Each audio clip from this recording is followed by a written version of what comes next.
Greetings, YouTubians, and welcome back to Wayne Sharp World, where today we have another episode brought to you by DLT Trading. Look them up for all of your knife and EDC needs. And today we are taking a look at a knife that I've really personally wanted to take a look at for quite a long time. That is none other than the Hogue X1 Microflip. Now, before I go any further into this review, I'd like to thank you guys for tuning in today. If you like what you see, please do me a huge favor. Hit that subscribe button, follow along, and I will continue to bring you the content. Now, this knife is not necessarily a new one, as I'm sure most of you probably know, but it's just one that I've wanted to take a look at for a long time, and really happy to have this one on the table today. Now, let's take a look at some overall specs on this knife. We have an overall length of 6.6 inches, a blade length coming in at 2.75 inches, with the cutting edge right around that same 2.75 inches. We have a blade width of 0.95 inches, with a blade thickness coming in at 0.12 inches, and a blade material of CPM 154 steel. We have a beautiful, another stellar Allen Eleischwitz designed drop point blade with a very nice hollow grind, a handle length coming in at 3.85 inches with a handle thickness coming in at 0.48 inches. The handle width on this guy is 0.98 inches, and we are looking at aluminum handle materials with a button lock locking mechanism, as well as a safety, which we'll talk about here in just a second. Right or left hand tip up user carry, a weight coming in at 2.9 ounces, a price of $127.46, which we'll touch on a little later. And let's do some size comparisons. Let's take a look at what we got here. And of course, with a Hogue design, I'm sure you guys probably already know this, but this is made in America. So always a nice note that is definitely worth noting. Now let's take a look here at some other knives. We have the Ferrum Forge Stinger, as well as the SOG Terminus XRLTE. As you can see, both a little bigger than this, and as expected, you got three plus inch blades compared to the 2.75 inch blade, and slightly smaller handle. But really the difference isn't so much in the handle. If you compare it to the Stinger and even the SOG, you can see the handles are actually pretty close. It's really just the blade that is really making the difference in overall length there. And I have a couple smaller ones for you guys to take a look at as well compared to this. The Civivi Elementum, which isn't really more on lines with the other two I showed you, slightly smaller, but then also a really good comparison here, the Wee Banter. And the Wee Banter is probably the best overall length comparison of the knives I have. Obviously feels a little different in the hand, as you can see with the handle comparison there, but still a good overall size comparison. Now let's get into talking about this knife. And I was so excited to get this one. Like I said, I've wanted to get it in hand for quite a while, and finally have. And I have to say, I was not disappointed, but I was a little surprised by some things as well. And it starts with the blade, because you would have no idea just how well of a slicer this blade is. As I mentioned in my previous video with the K320 Hogue SIG model, Hogue just puts amazing edges on their knives. Now, this is no different. Again, it's another amazing Allen Eleischwitz drop point blade design, but this one has a hollow grind, and yes, it does make it better. The edge on this guy is coming in at 13 thousandths behind the edge. So as you guys probably all know, you combine a 13 thousandths edge with a hollow grind, yeah, you have a screaming sharp blade. Very solid lockup with no blade play. I do like the jimping on the back of this blade here, how it kind of meets up with the handle. It's really the same jimping. You have kind of a break here where the button is, which is also, it works well for your thumb. It's kind of a nice placement guide of where you have your thumb on the handle. You obviously become pretty aware where that is, so you know where your thumb is if you're grabbing and you can't, not actually looking at your hand while you're making the cut. Sometimes you're going, behind something, so you know where your thumb is, where to place it for the right amount of pressure. So I kind of like that. I didn't really notice how big of a deal that would be until I really started using it. Small and minimal blade branding. That is so hard to say. Small and minimal blade branding. And as you can see, I think they did a really good job of it. They put everything on there they need to put, and it's not too obtrusive or too loud really, really good. Hogue USA. I love anytime a knife is made in the USA, it should say USA on the blade. I really like seeing that. And then of course you have the Elishewitz and blade steel. So really like the way they did that. Nice and quiet. And you also have a very nice sharpening choil down at the bottom of the blade that will make for many, many, many, many good sharpenings to come. Now going into the handle and ergos. Ergos are pretty good on this guy. I always get a little nervous when I have a small knife with no real finger choil, and I'm just worried on how it sits in my hand. And this one is just, and I mean just long enough to where I consider this a full 4-finger grip. I mean, my pinky doesn't feel like it's, you know, like here. It's got just enough room on there. So it feels really good in hand, pretty smooth overall for the most part.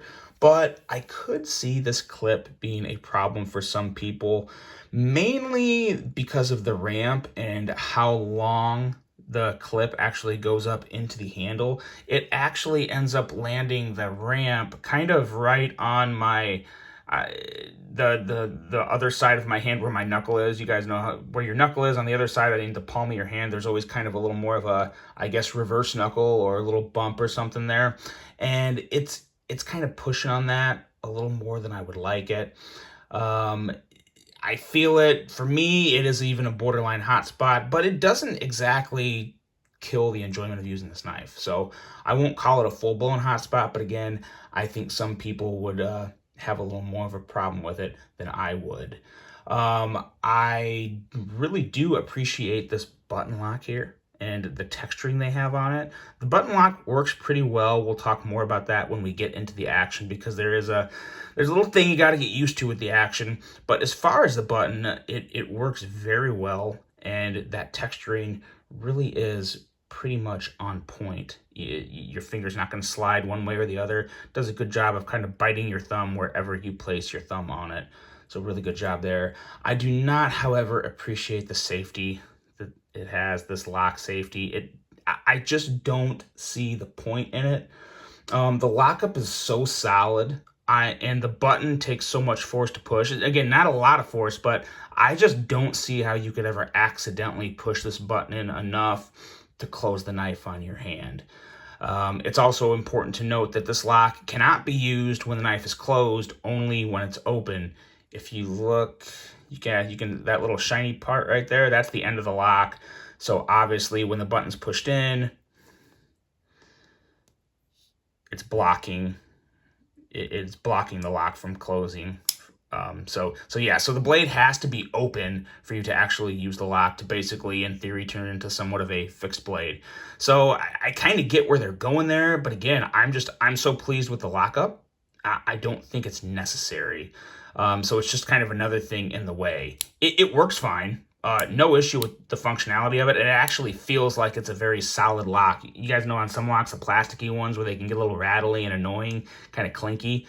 This one is very secure. So that's a huge plus. Even though I don't really like it, I'm glad it's not annoying me more than it really should be. So it just kind of is what it is. It's one of those things to where if you like the knife enough, you'll be okay with it.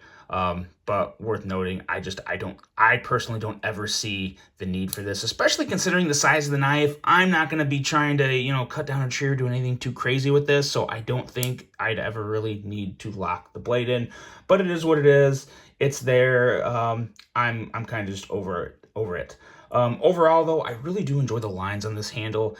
It has a nice, kind of a sleek tactical look, and I think it works really, really well with the blade. Just a really nice design profile overall on this guy. And going into the action, and this is really unique. This is one of those things to where you're either going to be okay with it or you're not going to like it at all. Now, when we get into, yeah, you saw me do that. When you get into the actual deployment, the deployment's really good. I mean, the blade flies out. It feels like a button lock. You can fail this. You can fail this flip if you don't. Sometimes if you just try the regular light switch, you have to position it in your hand to try it, make sure you're getting a good hold on it. You can fail the flip. So you have to go through it with a little force. I prefer the push button. I think it works really good on this. And it flies right out, and it's a very satisfying deployment. Now, when you go to close it though, so I'm going to do it slow motion once, then do it a couple times faster to kind of show you what I'm getting at here. You push the button in and the blade starts to fall down pretty easily, but then you get to this point to where it almost feels like it gets lodged. It almost feels like you're pushing against the resistance of an assisted knife, but you're not. This knife is not assisted. It doesn't have anything too weird going on. It just gets to a point to where you have to push and you'll hear it click and it's locked.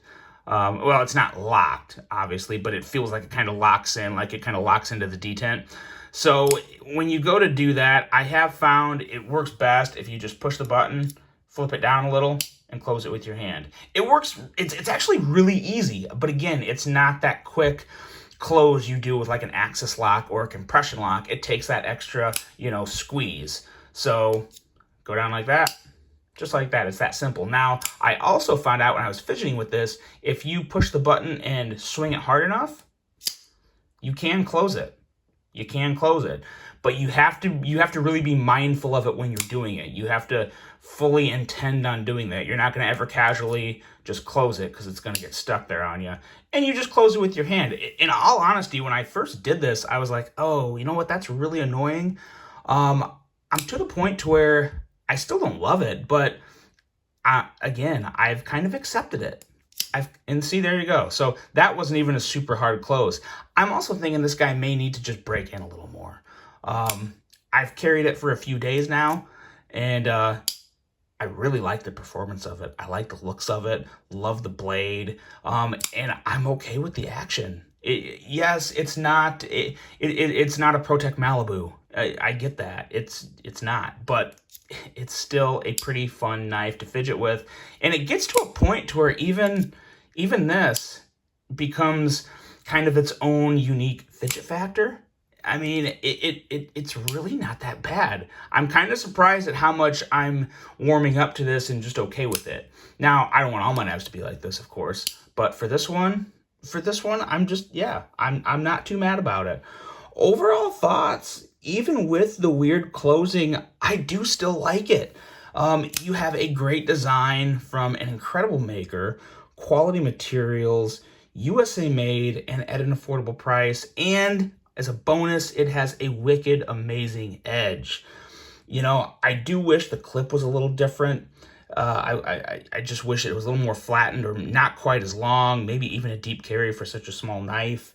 I wish there was a few changes to the clip, but again, it's not breaking my decision. I am curious as to if there is any aftermarket options available for this guy. I may look into that, may or may not be, but it looks like kind of a simple, clip setup. There may be some aftermarket options out there, but I haven't looked into it, so I really don't know. But ultimately, it is one I would recommend, especially if you're looking for a nice, smaller-sized, USA-made blade, and most importantly, you're okay with the closing method, because that's the most different thing about this knife, is that right there. If you can get past that, I think this is a knife that vast majority of people would absolutely enjoy. And again, if you're looking for something new, if you're looking for something different, I think what we've seen this week too is that Hogue is a legit contender in the knife industry. They make some fantastic products, and I will personally be looking a lot harder at Hogue, because I will admit in the past I haven't looked that hard at them. And that's a fault of my own, but I'm glad I have realized that, and I am officially on the Hogue bandwagon. Don't plan on jumping off anytime soon either, as long as they keep making designs like this and the Hogue Sig K320 Nitron. Those are some amazing blades, especially that 320 Nitron. I really, really like that one.